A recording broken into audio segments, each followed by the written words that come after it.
Hello my dear students. हमने last lecture में electrostatics discuss किया था और इलेक्ट्रोस्टैटिक्स जो चैप्टर था उसके अंदर हमने डिस्कस कर लिया था कि जब भी कभी चार्ज रेस्ट कंडीशन पे होता है तो चार्ज से रिलेटेड क्या क्या प्रॉपर्टीज होती है वो सब हमने, ठीक है, इलेक्ट्रोस्टैटिक्स चैप्टर में डिस्कस की थी। अब इस चैप्टर में हम पढ़ने जा रहे हैं करंट के बारे में। तो इस चैप्टर का जो नेम है वो है current electricity. Okay, in electrostatics, yeah, we have completed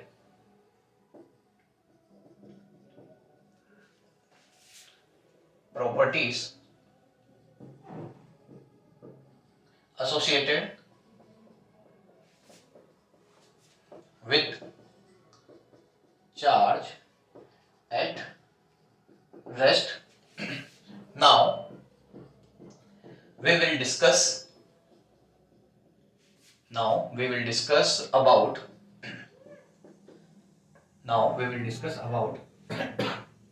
charge at motion condition। ठीक है, हमने जो लास्ट चैप्टर है वहां पर हमने डिस्कस कर लिया था चार्ज से रिलेटेड जितनी भी प्रॉपर्टीज है, ठीक है, रेस्ट कंडीशन पर जब होता है। अब इस चैप्टर में हम डिस्कस करेंगे जब चार्ज कैसे कंडीशन में हो, motion.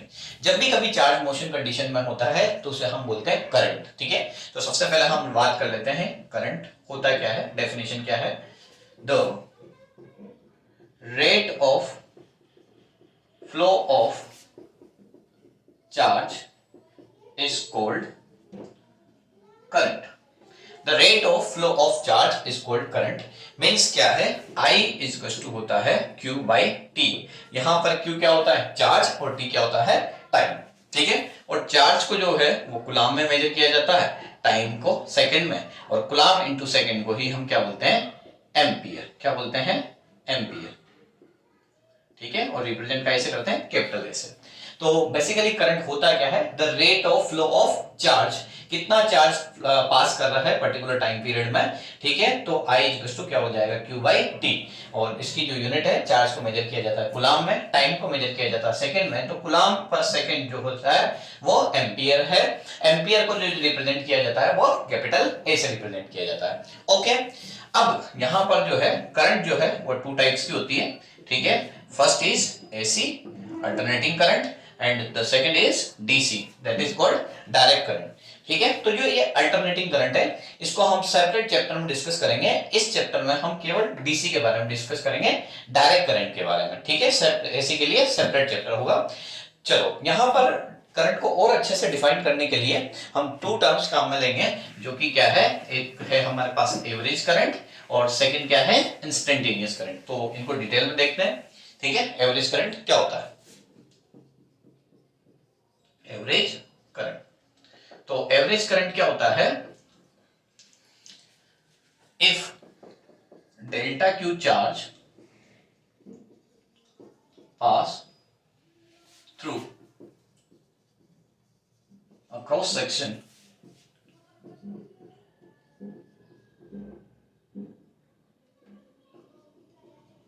in time interval delta t, then the current is called average current। Actually होता क्या है कि जैसे एक सेकंड में 5 कूलाम चार्ज पास कर रहा है, तो जरूरी नहीं है अगले एक सेकंड में भी 5 कूलाम ही चार्ज पास करे, मतलब ये वेरी करता रहता है। तो हम क्या करते हैं कि ये हमारे पास कोई कंडक्टर है और इस कंडक्टर में हम क्या कर लेते हैं, एक पर्टिकुलर क्रॉस सेक्शन एरिया ले लेते हैं। ठीक है, अब इस क्रॉस सेक्शन एरिया से किसी इंटरवल में कितना चार्ज पास कर रहा है, तो उस पर्टिकुलर पार्ट के लिए जो हम करंट यूज करेंगे उसे हम क्या बोलते हैं, एवरेज करंट बोलते हैं, आई एवरेज। ठीक है, तो आई एवरेज क्या है, डेल्टा क्यू चार्ज पास हो रहा है डेल्टा टी टाइम में इस पर्टिकुलर क्रॉस सेक्शन एरिया से। सपोज कीजिए इस पर्टिकुलर क्रॉस सेक्शन एरिया से किसी इंटरवल टाइम में डेल्टा टी टाइम में डेल्टा क्यू चार्ज पास हो रहा है, तो इस पर्टिकुलर टाइम इंटरवल के लिए जो करंट होगी वो क्या होगी, delta Q by delta T. और इसे क्या बोलते हैं हम, एवरेज करंट बोलते हैं। ठीक है, ये हमारे पास क्या हो जाएगी, एवरेज करंट हो जाएगी। इसके बाद हम आगे डिस्कस करते हैं। ठीक है, तो सेकंड वन है हमारे पास, ठीक है, इंस्टेंटेनियस करंट। ठीक है, आगे हम बात कर लेते हैं इंस्टेंटेनियस करंट। अब इंस्टेंटेनियस करंट क्या होता है, ठीक है, the current at a particular instant is called instantaneous current। मतलब अगर किसी कंडक्टर में करंट फ्लो हो रही है, तो पर्टिकुलर इंस्टेंट पे जो करंट फ्लो हो रही होगी उसे हम क्या बोलेंगे, ठीक है, इंस्टेंटेनियस करंट। एक्चुअली ये एवरेज का ही एक पार्ट है। मींस अगर सपोज करो ये delta T Q charge delta T time में फ्लो हो रहा है, पर यहाँ पर हमारे पास क्या है, एक कंडीशन गिवन है कि limit delta t tends to zero हो रहा हो। ठीक है, डेल्टा टी जो है वो बहुत छोटा इंटरवल हो, मतलब हमने जो इंटरवल डेल्टा टी कंसीडर किया है उसकी वैल्यू बहुत कम हो। तो अगर डेल्टा टी क्यू चार्ज जो है उसका इंटरवल बहुत ज्यादा कम हो जाएगा, तो फिर हम इसे क्या बोल देते हैं, इंस्टेंटेनियस करंट बोल देते हैं। और इसको लिखते हैं अपन directly D Q by D T से। कैसे लिखते हैं, D Q by D T से। तो अगर limit delta Q tends to zero हो, मतलब ये जो इंटरवल है वो बहुत ज्यादा छोटा हो, तो फिर हम करंट को क्या बोल देते हैं, इंस्टेंटेनियस करंट बोल देते हैं। और उसको कैसे रिप्रेजेंट किया जाता है, delta Q by delta T से। ठीक है, तो अभी तक हमने डिस्कस किया करंट क्या होता है, करंट की डेफिनेशन क्या है, और करंट की यूनिट क्या है। फिर हमने डिस्कस किया कि करंट टू टाइप्स की होती है, one is AC another is DC. फिर यहां पर हमने डिस्कस किया कि जो है एक एवरेज करंट हो जाएगी और एक दूसरी क्या हो जाएगी, इंस्टेंटेनियस करंट। ठीक है, और अगर इंस्टेंटेनियस करंट में टाइम इंटरवल अगर बहुत कम है तो फिर वो क्या हो जाएगा, ठीक है, D Q by D T. ठीक है, अब आगे बढ़ते हैं। ठीक है, अब हम क्या है, करंट से रिलेटेड कुछ इंपॉर्टेंट पॉइंट्स के बारे में डिस्कस कर लेते हैं। तो सम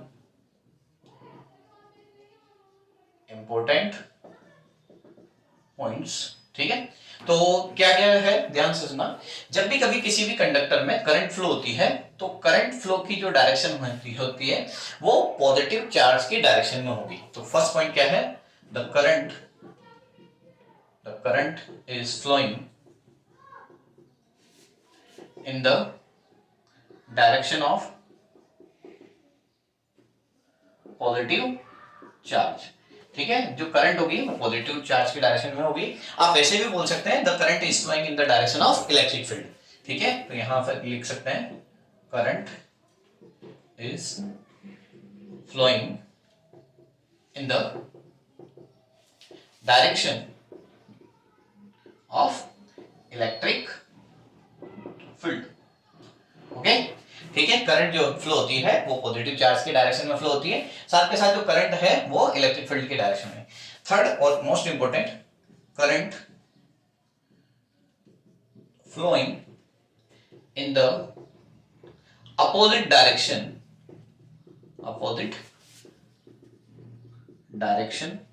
ऑफ इलेक्ट्रॉन्स। ध्यान से सुनना, पॉजिटिव चार्ज की डायरेक्शन में करंट फ्लो होती है और इलेक्ट्रॉन से अपोजिट डायरेक्शन में करंट फ्लो होती है। सपोज पॉजिटिव चार्ज अगर इस डायरेक्शन में है तो करंट भी इसी डायरेक्शन होगी।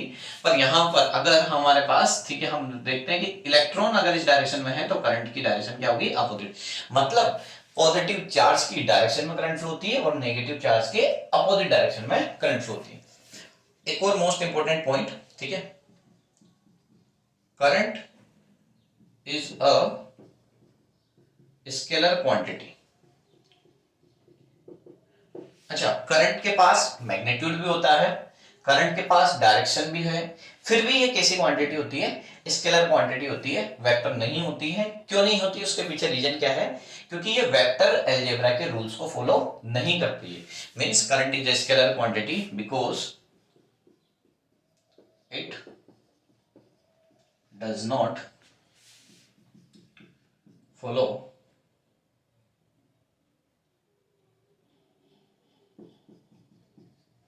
Vector rule.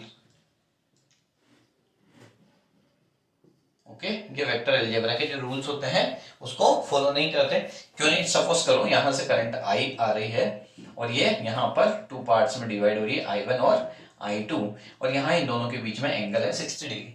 तो इस एंगल से करंट को कोई लेना देना नहीं होता है, ठीक है। जितनी इनकमिंग करंट होगी उतनी ही आउटगोइंग करंट होगी। मतलब यहाँ पर I जो है वो I1 प्लस I2 के इक्वल होगा। अगर यहाँ 60 की जगह 50 होता, 30 होता तो उससे कोई दिक्कत नहीं है, ठीक है, क्योंकि ये जो करंट है वह वेक्टर अलजेब्रा के रूल्स को फॉलो नहीं करती है, इसलिए इसको कैसा क्वांटिटी बोला जाता है? स्केलर क्वांटिटी बोला जाता है, ठीक है। वेक्टर अलजेब्रा के रूल्स में आपने वेक्टर्स में पढ़ा हुआ था कि रिजल्टेंट निकालने के लिए यूज करते हैं under root A square plus B square plus 2ab cos theta, ठीक है। थीटा क्या होता था? Angle between A and B.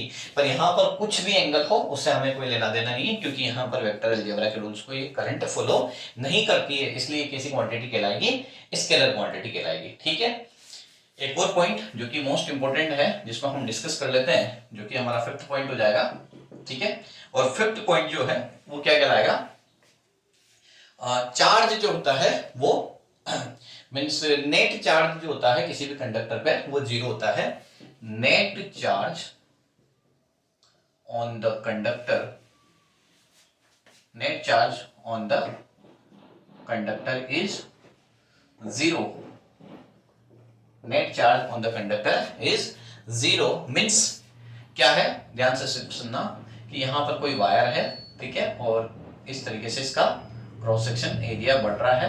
तो ध्यान से यहाँ पर जितनी करंट यहाँ पर इस पार्ट से एंटर होगी उतनी ही करंट इस पार्ट से क्या होगी? बाहर निकलेगी। मीन्स क्या है? I1 की वैल्यू किसके इक्वल होगी? I2 के इक्वल होगी अगर नेट चार्ज कंडक्टर पे 0 है। तो कैसे? मीन्स क्या है कि यहाँ पर जो चार्ज है वो यहाँ पर पहुंचेगा, यहाँ पर कहीं पर चार्ज रुक नहीं सकता, एक्यूमुलेट नहीं हो सकता। अगर कहीं किसी पर्टिकुलर पॉइंट पर चार्ज एक्यूमुलेट हो गया तो यहाँ पर इनकमिंग करंट आउटगोइंग करंट की इक्वल नहीं होगी। मतलब I1 की जितनी करंट इस क्रॉस सेक्शन एरिया से नहीं जा रही है उतनी की उतनी क्रॉस सेक्शन एरिया से बाहर निकल भी रही है। मतलब क्या है? नेट चार्ज जो है कंडक्टर पे वो क्या होता है? 0 होता है। मतलब जितना चार्ज एंटर करेगा उतना चार्ज बाहर निकलेगा, तभी हमारा I1 इक्वल टू क्या हो सकता है? I2 हो सकता है, अदरवाइज नहीं होगा। इसलिए नेट चार्ज जो होता है कंडक्टर पे वो क्या होता है? 0 होता है। मतलब कहीं पर भी चार्ज इकट्ठा नहीं होता है, चार्ज कंटिन्यूअसली क्या करता रहता है? फ्लो करता रहता है, ठीक है। तो ये हमने डिस्कस किए इससे रिलेटेड कुछ इंपॉर्टेंट पॉइंट्स, ठीक है। आई होप आपको समझ में आया होगा, ठीक है। तो ये करंट से रिलेटेड कुछ इंपॉर्टेंट पॉइंट्स थे। अब हम क्या करेंगे? इससे रिलेटेड कुछ न्यूमेरिकल्स डिस्कस कर लेते हैं, ठीक है। तो अब हमने जो अभी तक पढ़ा उस पर न्यूमेरिकल डिस्कस कर लेते हैं। तो यहाँ पर सबसे पहले एक न्यूमेरिकल कंसीडर कर रहा हूं, ठीक है। In a discharge tube, in a discharge tube, 5 electrons are moving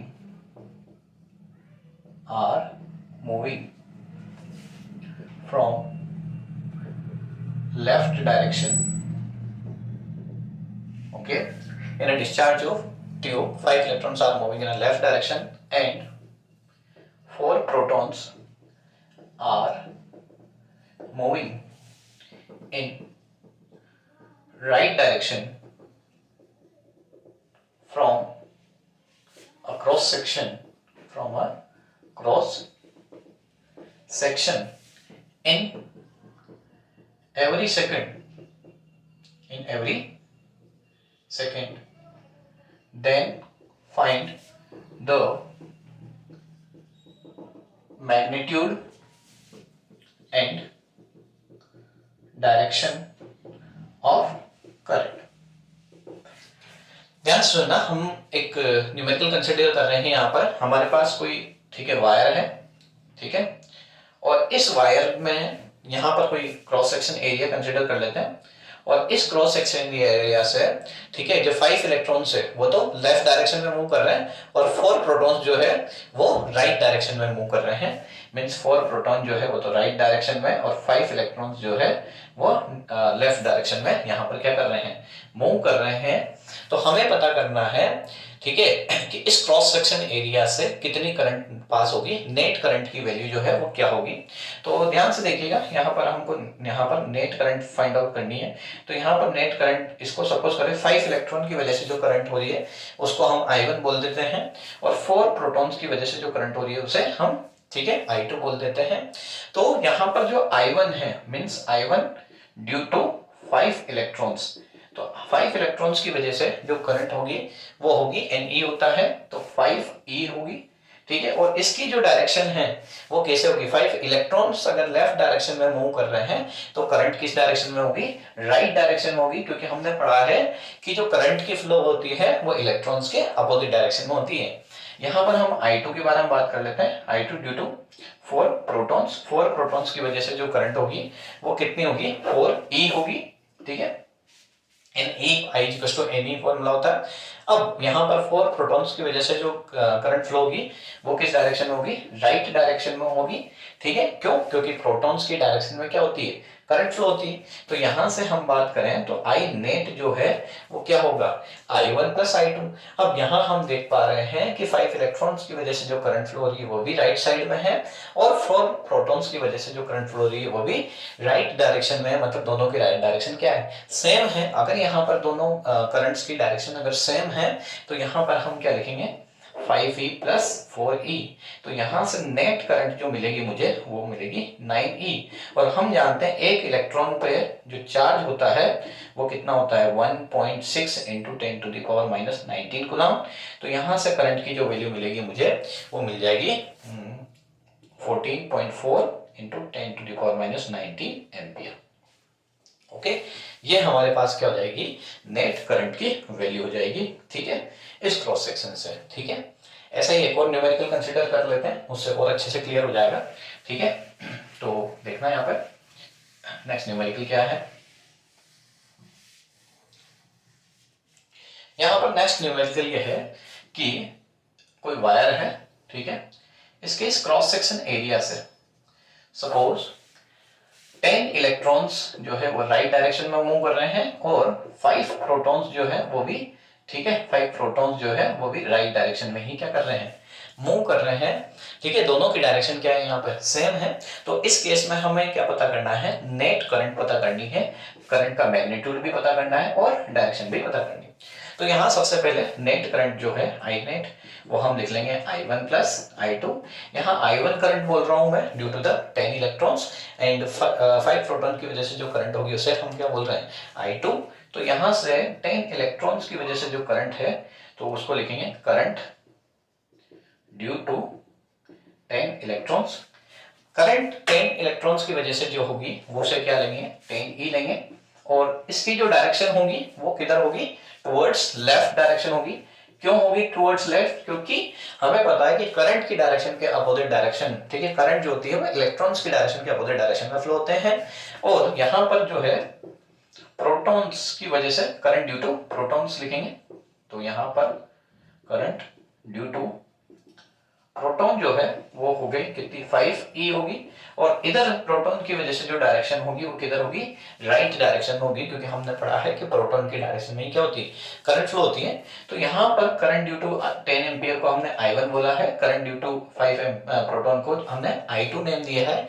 तो यहाँ I1 जो करंट है वो तो किधर आ रही है, लेफ्ट डायरेक्शन में आ रही है, और I2 जो करंट है वो किधर जा रही है, राइट डायरेक्शन में जा रही है। तो लेफ्ट हम एक्चुअली में साइन हम जो है वो राइट साइड को पॉजिटिव लेते हैं और लेफ्ट साइड को कैसा मानते हैं, नेगेटिव मानते हैं। तो यहाँ पर 10E जो है वो नेगेटिव साइड में है और 5E की जो है वो पॉजिटिव साइड में है। तो यहाँ से हमें क्या मिलेगा, जो है -10 + 5 जो है -5E। नेगेटिव साइन जो है यहाँ पर हमें रिप्रेजेंट कर रहा है लेफ्ट डायरेक्शन को, किसके रिप्रेजेंट कर रहा है, लेफ्ट डायरेक्शन को रिप्रेजेंट कर रहा है, ठीक है। और यहाँ पर इलेक्ट्रॉन की वैल्यू पुट कर देंगे, ठीक है, 1.6 × 10⁻19 कूलम। तो हमें क्या मिल जाएगी, करंट की वैल्यू मिल जाएगी, ठीक है। आई होप आपको ये कंसेप्ट समझ में आया होगा। चलो अब नेक्स्ट लेते हैं, एक और एग्जांपल कंसीडर करते हैं, ठीक है। और वो एग्जांपल है suppose if and electrons are moving on a circular path of radius r, ठीक है. If an electrons if electrons is moving on a circular path of radius r, ठीक है, from a cross section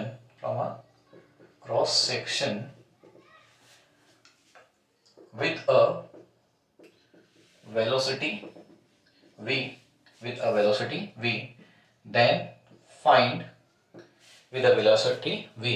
then find value of current.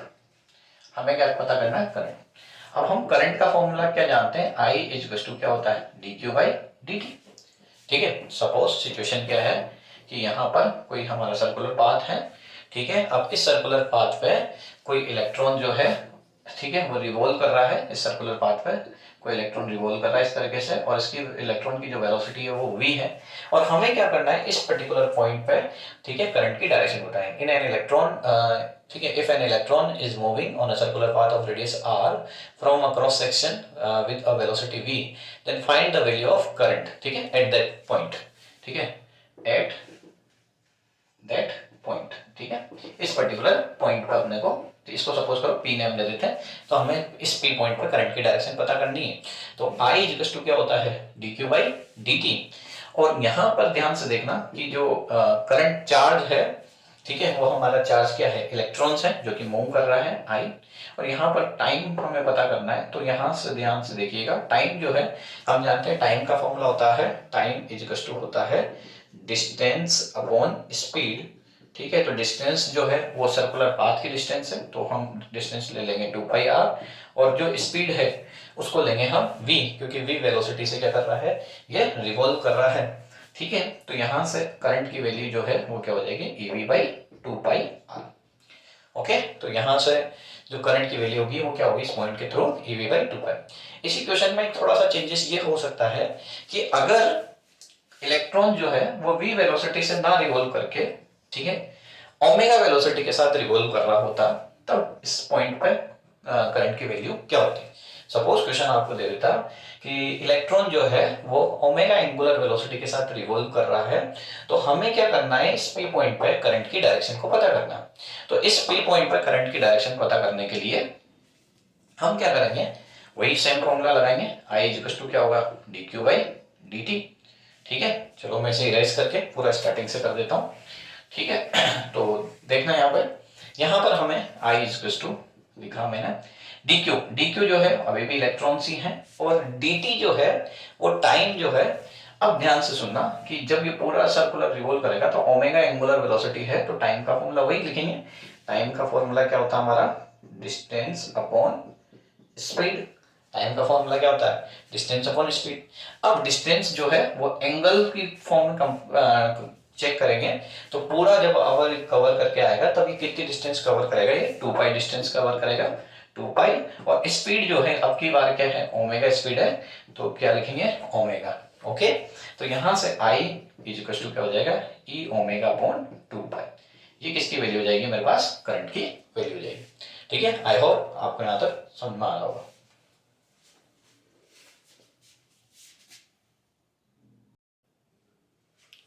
Okay, बढ़ते हैं हमारे next question की तरफ. और हमारा जो नेक्स्ट क्वेश्चन है वो क्या है देखते हैं.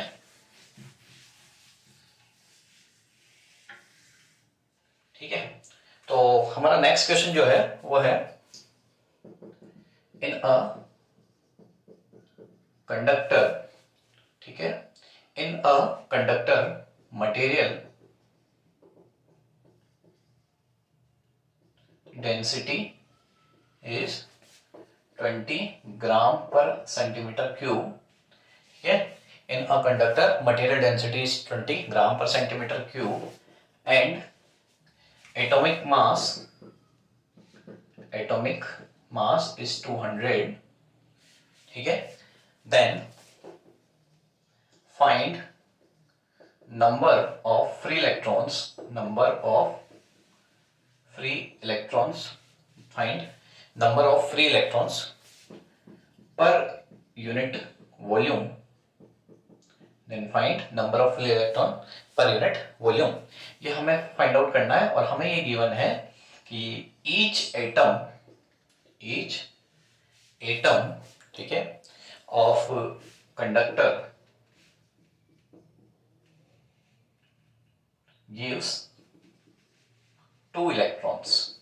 ठीक है, क्वेश्चन क्या है, इन अ कंडक्टर, ठीक है, material density is 20 gram per centimetre cube, CC का मतलब है gram per centimetre cube, and atomic mass number is 200, atomic mass number हमें दे रखा है 200, ठीक है। Then find number of free electrons per unit volume, कि पर यूनिट वॉल्यूम में कितने फ्री इलेक्ट्रॉन्स होंगे, और हमें ये बोला गया है कि each atom of conductor gives 2 electrons, ठीक है, जो हर एक एटम है वो क्या कर रहा है, 2 इलेक्ट्रॉन्स दे रहा है। तो यहाँ पर हमें नंबर ऑफ इलेक्ट्रॉन्स निकालने हैं। हमें पता है कि हर एक एटम जो है वो 2 इलेक्ट्रॉन्स दे रहा है, मीन्स नंबर ऑफ एटम्स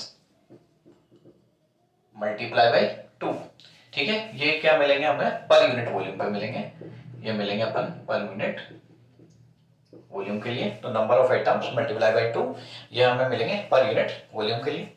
अब हम बात करें तो नंबर ऑफ एटम्स निकालने हैं, तो नंबर ऑफ एटम्स कैसे निकालते हैं, ठीक है, number of moles multiply by Avogadro number, ये आपने पढ़ा होगा, ठीक है। नंबर ऑफ एटम्स निकालने हैं तो number of moles multiply by, ठीक है, एवोगाड्रो नंबर मल्टीप्लाई बाय 2 पर यूनिट वॉल्यूम के लिए बात कर रहे हैं अपन, ठीक है। तो यहाँ पर नंबर ऑफ इलेक्ट्रॉन, अब नंबर ऑफ मोल्स निकालने के लिए क्या फॉर्मूला यूज करते हैं, यहाँ पर आपको पता होना चाहिए, एवोगाड्रो नंबर की वैल्यू होती है 6.022, ठीक है। तो मैं यहाँ केवल 6 ले रहा हूँ, 6.022 इंटू 10 टू द पावर 23, ठीक है, ये अवोगाड्रो नंबर की वैल्यू होती है, ठीक है। मैं यहाँ पर 6 ले रहा हूँ, 6.022, ठीक है, एग्जैक्ट वैल्यू होती है। तो n नंबर ऑफ मोल्स कैसे निकालते हैं, given mass upon molecular mass, ठीक है। तो ये यहाँ पर given mass upon molar mass यहाँ अपन रखते हैं, ठीक है, और यहाँ पर ये हो गया Na इंटू 2। यहाँ पर हमें गिवन मास जो है वो दे रखा है, मटेरियल डेंसिटी जो है वो दे रखी है अपने को 20, ठीक है, और मोलर मास जो है, गिवन मास तो ये हो गया, और ये जो मोलर मास है, ठीक है, वो हमें दे रखा है, ठीक है, वो दे रखा है अपने को 200। Na की वैल्यू जो है वो 6 इंटू 10 टू द पावर 23, ठीक है, इंटू क्या कर देंगे 2, तो इससे क्या मिलेगा मुझे, नंबर ऑफ फ्री इलेक्ट्रॉन्स। यहाँ से मैं क्या करता हूँ, 2 से 2 को कैंसिल आउट कर देता हूँ, 2 से 20 10 टाइम्स कट जाएगा, 6 2 12, तो ये हो जाएगा 1.2 into 10 to the power 23 electrons, ठीक है। ये इतने क्या होंगे, फ्री इलेक्ट्रॉन्स प्रेजेंट होंगे, ठीक है। तो कैसे निकाला हमने कि नंबर ऑफ एटम्स लिया मल्टीप्लाई बाय 2, क्यों, क्योंकि each atom of conductor gives 2 electrons, हर एक एटम जो है वो 2 इलेक्ट्रॉन्स दे रहा था, तो यहाँ हमने नंबर ऑफ एटम्स पता किया। नंबर ऑफ एटम्स कैसे पता करा कि मोल्स को किससे मल्टीप्लाई कर दो, एवोगाड्रो नंबर से मल्टीप्लाई कर दो, तो यहाँ पर क्या हो जाएगा, ठीक है, मोल्स नंबर ऑफ एटम्स। अब मोल्स कैसे निकालते हैं, मोल्स निकालने का फॉर्मूला होता है given mass upon molar mass, ठीक है, इनटू Na मल्टीप्लाई बाय 2। यहाँ पर Na जो है वो एवोगाड्रो नंबर जिसकी value 6.022 into 10 to the power 23 होती है, तो हमने 6 इंटू 23 रख दिया, ठीक है। और यहाँ से कैलकुलेशन की तो हमें नंबर ऑफ फ्री इलेक्ट्रॉन्स कितने मिले, 1.2 into 10 to the power 23 electrons, ठीक है। चलो और आगे बढ़ते हैं, तो नेक्स्ट क्वेश्चन देखते हैं। नेक्स्ट क्वेश्चन क्या है हमारा, ठीक है। तो नेक्स्ट क्वेश्चन की तरफ बढ़ने से पहले हाँ चलो देखते हैं, पहले ये क्वेश्चन देखते हैं। Suppose if I equals to 3t square plus 4t, ठीक है, 3t स्क्वायर प्लस 4t आपको करंट की दे रखी है। सपोज कीजिए चार्ज की वैल्यू दीजिए, इफ आपको चार्ज जो है उसकी वैल्यू दे रखी है 3t स्क्वायर प्लस 4t, ठीक है। If charge q equals to 3t square plus 4t, ठीक है, इज गिवन, देन फाइंड, ठीक है, हमें पता करना है। तो फर्स्ट पार्ट जो है, इस फर्स्ट पार्ट में आप फाइंड आउट कीजिए the value of average current, the value of average current for t is equal to 0 to t is equal to 4 second, ठीक है। 0 से 4 सेकेंड के लिए आप क्या कर लीजिए, एवरेज वैल्यू निकाल लीजिए करंट की। सेकेंड पार्ट में आप करिए the value of instantaneous current, ठीक है, for t is to 5 second, ठीक है। आपको पता है कि इंस्टेंटेनियस करंट पर्टिकुलर इंस्टेंट के लिए निकाली जाती है, तो अपन को क्या करना है 5 सेकेंड के लिए, ठीक है, करंट निकालनी। और तीसरा ले लीजिए प्लॉट आई वर्सेस टी ग्राफ। ये हमारा थर्ड क्वेश्चन हो जाएगा, हमें क्या करना है आई वर्सेस टी ग्राफ प्लॉट करना, ठीक है। ये क्वेश्चन हमें गिवन है, ओके। अब करते हैं इसे सॉल्यूशन, किस तरीके से सोल्व करेंगे इस क्वेश्चन को। तो ध्यान देना यहाँ पर हमें चार्ज की वैल्यू जो है वो गिवन है Q is to 3t² plus 4t, ये मेरे पास चार्ज की वैल्यू गिवन है। मुझे पता करनी है एवरेज करंट। अब एवरेज करंट फाइंड आउट करनी है, तो एवरेज करंट का जो फॉर्मूला होता है वो होता है delta Q by delta T. Average current का फॉर्मूला क्या होता है delta Q by delta Q। Delta Q मतलब final charge minus initial charge, ठीक है, और final time minus initial time. चलो हमारा फाइनल जो टाइम है, ठीक है, मैं यहाँ सोल्व कर लेता हूँ। Q2 की जो वैल्यू है वो मुझे निकालनी है, और जो Q है वो मेरे को फाइनल चार्ज पता करना है, मतलब T इक्वल टू 4 सेकेंड पे जो चार्ज होगा उसको मैं क्या बोल रहा हूँ Q2 बोल रहा हूँ, ठीक है। तो मैं यहाँ लिख देता हूँ, ठीक है, Q2 at T equal to 4 second, ठीक है। Q2 किसे बोल रहा हूँ T इक्वल टू 4 सेकेंड पे जो चार्ज है उससे। तो इस इक्वेशन में हम T की वैल्यू क्या रख देंगे, पुट कर देंगे 4 सेकेंड, ठीक है। अगर इससे कोई कंफ्यूजन होता है तो इसको कुछ और भी नेम दे सकते हो आप। मैं यहाँ पुट कर रहा हूँ 3, टी की जगह 4, ठीक है, 4 टी की जगह मैंने पुट कर दिया यहाँ पर 4, ठीक है। जहाँ जहाँ टी है वहाँ 4 वैल्यू पुट की है। तो यहाँ से Q2 की जो वैल्यू है वो 4 का स्क्वायर 16, 16 3 जा 48, ये हो जाएगा 16, ठीक है। 48 प्लस 16 कर देता हूँ, ठीक है, तो ये मेरे पास मिल जाएगा 64, ठीक है, ओके। सेम ऐसे कैसे अपन निकाल लेते हैं Q1 की वैल्यू। Q1 की वैल्यू क्या है, इसी इक्वेशन में क्या कर देंगे t की जगह 0 पुट कर देंगे। तो देखो ये पूरी टर्म क्या हो जाएगी 0 हो जाएगी। क्यों हो जाएगी, क्योंकि जहां जहां t है 3 multiply by 0, 4 multiply by 0, 0 plus 0 0। यहाँ पर अब टाइम की वैल्यू भी निकाल लेंगे। तो देखो Q2 की वैल्यू जो है वो तो आ रही है 64, यहाँ पर Q1 की वैल्यू 0, T2 की जो वैल्यू है, ठीक है, वो है 4 माइनस T1 की वैल्यू कितनी है 0। क्यों है T1 की वैल्यू 0, क्योंकि 0 से वहां के लिए निकाल रहे हैं। तो ये हो जाएगा, कट कर लेते हैं इसको, ठीक है, 4 1 जा 4, 16, तो एवरेज ये जो है 16 टाइम्स कट हो जाएगा। तो यहाँ से एवरेज वैल्यू जो है करंट की वो कितनी निकल के आ जाएगी, ठीक है, 16 एम्पियर निकल के आ जाएगी। कितनी निकल के आ जाएगी 16 एम्पियर निकल के आ जाएगी, ठीक है। तो क्या करा मैंने, पहले Q2 वैल्यू निकाली। Q2 की वैल्यू मतलब T इक्वल टू 4 सेकंड पे चार्ज की वैल्यू क्या थी, तो मैंने इस वाली इक्वेशन में क्या कर दिया, ठीक है, T की जगह क्या पुट कर दिया 4 पुट कर दिया। फिर उसके बाद मैंने क्या किया, इसी इक्वेशन में T की जगह क्या पुट कर दिया, ठीक है, ये जो वैल्यू थी ये Q2 की वैल्यू आई थी। इसके बाद मैंने क्या करा T इक्वल टू, ठीक है, T इक्वल टू 0 पे, ठीक है, जो वैल्यू थी चार्ज की उसे मैंने Q1 बोला, ठीक है, at T equal to 0, at T equal to 0, okay. फिर यहाँ पर मैंने क्या करी, सारी वैल्यूज इस जगह पुट करी, तो यहाँ से मुझे क्या मिल गया, ठीक है, एवरेज करंट की वैल्यू 16 है, ठीक है। चलो बढ़ते हैं आगे इसके बी पार्ट की ओर। बी पार्ट क्या बोलता है इसका, बी पार्ट जो है उसमें हमसे पूछा गया है the value of instantaneous current, ठीक है। तो हमें चार्ज दे रखा है और हम जानते हैं इंस्टेंटेनियस करंट जो होती है, ठीक है, उसका फॉर्मूला हमने पढ़ा था, ठीक है, dq बाई dt, ठीक है। बहुत छोटे से टाइम इंटरवल के लिए अगर अपने को करंट फाइंड आउट करनी होती है तो अपन क्या यूज करते हैं dq बाई dt। तो यहाँ हम क्या करते हैं, इस q चार्ज का क्या कर देते हैं, डिफरेंशिएशन कर देते हैं टाइम के रेस्पेक्ट में। तो यहाँ q चार्ज की जो वैल्यू है वो क्या है 3t² प्लस 4t। इसका डिफरेंशिएशन करेंगे तो हमें क्या मिल जाएगी, करंट की वैल्यू मिल जाएगी, इंस्टेंटेनियस करंट, ठीक है। और हमें पर्टिकुलर किस इंस्टेंट पे चाहिए 5 सेकंड पे, तो 5 की वैल्यू पुट कर देंगे। फिर तो कांस्टेंट को बाहर निकाला, t² का डिफरेंशिएशन हो जाएगा 2t, 4 को बाहर निकाला, t के रेस्पेक्ट में डिफरेंशिएशन कितना होता है 1। तो यहाँ से जो करंट की वैल्यू मिली जो कि इंस्टेंटेनियस करंट है वो हो गया 6t प्लस 4।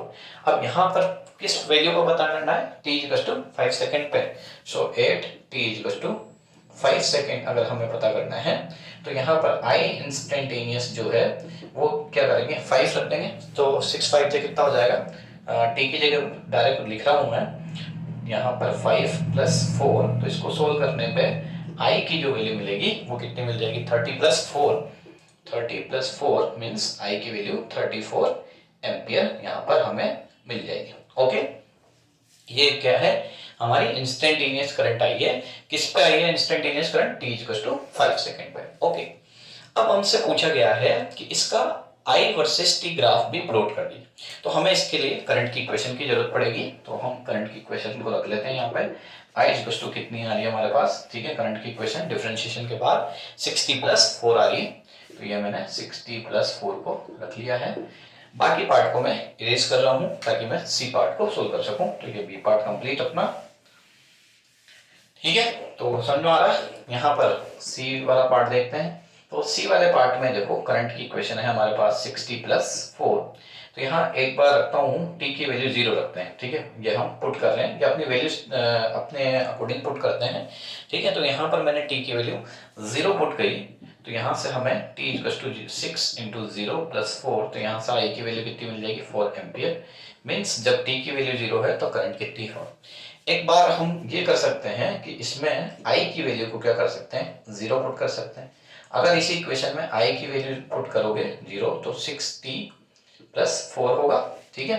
तो यहाँ से मैं देखूं तो 6t इज टू -4 और t की वैल्यू कितनी हो जाएगी, -4/6। तो इसको सोल्व करके आप लिख सकते हो -2/3। ओके, ये आई और ये, तो यहाँ पर हमें 2 पॉइंट्स मिल चुके हैं कि जब करंट 4 एम्पियर है तब टाइम t है, मतलब t इज टू 0 पे करंट कितनी 4, और यहाँ पर t इज टू -2/3 पे करंट कितनी है, ठीक है, 0, ठीक है।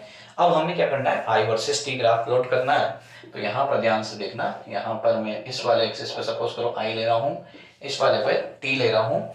तो जब t की वैल्यू 0 है तो I कितना है, 4। तो सपोज करो यहाँ t की वैल्यू 0 है तो I की वैल्यू कितनी, यहाँ 4 कंसीडर कर लेता हूँ। ओके, तो एक पॉइंट यहाँ मिल जाएगा। और जब यहाँ पर t की वैल्यू -2/3 है, ठीक है, तो -2/3 बात करें तो कहीं ना कहीं t ये वाला एक्सिस है, ठीक है। तो -2/3 मतलब यहाँ कहीं आएगा, ठीक है, तो यहाँ कहीं है। और तो यहाँ पर और i की वैल्यू कितनी है इस केस में 0, तो यहाँ पर कितना हो जाएगा -2/3, ठीक है, कोमा 0। और ये पॉइंट जो है वो कितना हो जाएगा 0,4। इन दोनों पॉइंट्स को क्या कर देंगे हम, ठीक है, अटैच कर देंगे, ठीक है, मिला देंगे। तो यहाँ पर हमारे पास ये इनका ग्राफ बन जाएगा, ठीक है, क्लियर है, कहीं से कहीं तक कोई दिक्कत नहीं है। चलो बढ़ते हैं आगे नेक्स्ट क्वेश्चन की तरफ।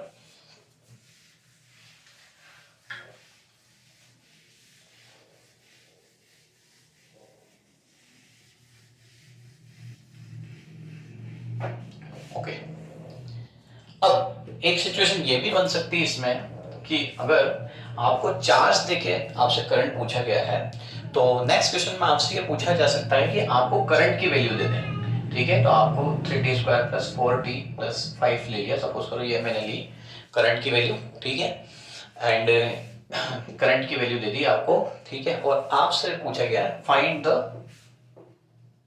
The charge if current I is equals to 3t² + 4t + 5 is given and find the charge flow,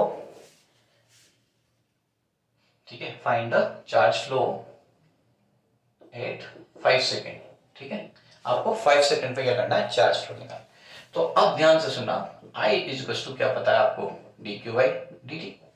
तो यहां से dq is equals to क्या हो जाएगा, I dt हो जाएगा। अगर मैं यहाँ पर बोथ साइड इंटीग्रेट करूं तो यहाँ dq का इंटीग्रेशन होगा, तो आपको क्या मिल जाएगा, q। और इंटीग्रेशन ऑफ I dt जो है इसका पार्ट का हमें कहाँ पर पता करना है, 5 सेकेंड पे जो करंट फ्लो हो रही होगी उसको फाइंड आउट करना है।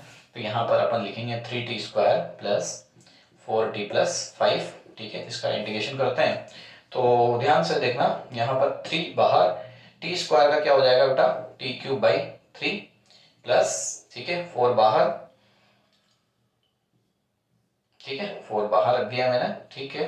और यहाँ पर t का t के रेस्पेक्ट में जो है t का जो इंटीग्रेशन है वो हो जाएगा t²/2, और कांस्टेंट का इंटीग्रेशन क्या होता है, ठीक है, 0, नहीं सॉरी, कांस्टेंट का डिफरेंशिएशन 0 होता है, ठीक है। यहाँ पर कांस्टेंट का 5t हो जाएगा। ओके, देखो टी स्क्वायर का क्या इंटीग्रेशन हो गया, टी क्यूब बाई 3, ठीक है, टी का क्या हो जाएगा टी स्क्वायर बाई 2, और यहाँ पर कांस्टेंट का जो हो जाएगा 5t। यहाँ से टी कैंसिल आउट कर दिया तो यहाँ पर कितना हो जाएगा टी क्यूब प्लस, ठीक है, इसको ये कट करेंगे तो 2 टाइम्स, तो 2t स्क्वायर प्लस क्या हो जाएगा 5t। ये हमारे पास क्या मिली, चार्ज की मिली। अब हमें चार्ज पता करना है कितने पे, 8t इक्वल्स टू 5 सेकेंड पे अपने को चार्ज पता करना है। तो यहाँ पर Q जो है वो रखेंगे, t की जगह 5 रखेंगे, तो यहाँ पर 5 का क्यूब प्लस 2 इंटू 5 का स्क्वायर इंटू 5 इंटू यहाँ पर रखेंगे 5, ठीक है। तो 5 का क्यूब हो जाएगा 125, 5 का स्क्वायर 25, 25 टू जा 50, ये हो जाएगा 25, ठीक है। इनको सबको ऐड कर देते हैं तो 125 प्लस 25 150 एंड 50, ये हो जाएगा 200, ठीक है। तो चार्ज की वैल्यू कितनी हो जाएगी, 200 कूलम। ओके, तो इस तरीके से करंट की वैल्यू देके आपसे चार्ज की वैल्यू भी पूछी जा सकती है, ठीक है। चलो अब और बढ़ते हैं आगे।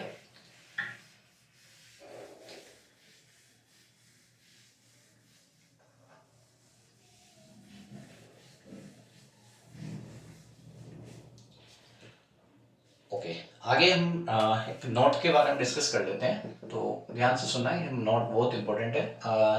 ये नोट है, अगर आपको कभी भी Q वर्सेस T ग्राफ दिया हो, ठीक है, चार्ज वर्सेस टाइम ग्राफ दिया हो, ठीक है, इफ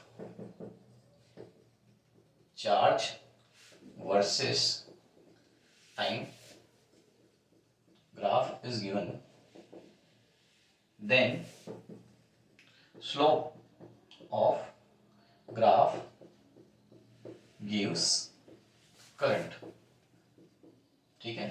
अगर आपको charge versus time graph given है तो इस चार्ज वर्सेस टाइम ग्राफ का जो स्लोप होगा वो आपको क्या देगा, करंट की वैल्यू देगा। ये आपका पहला पॉइंट जो आपको ध्यान रखना है।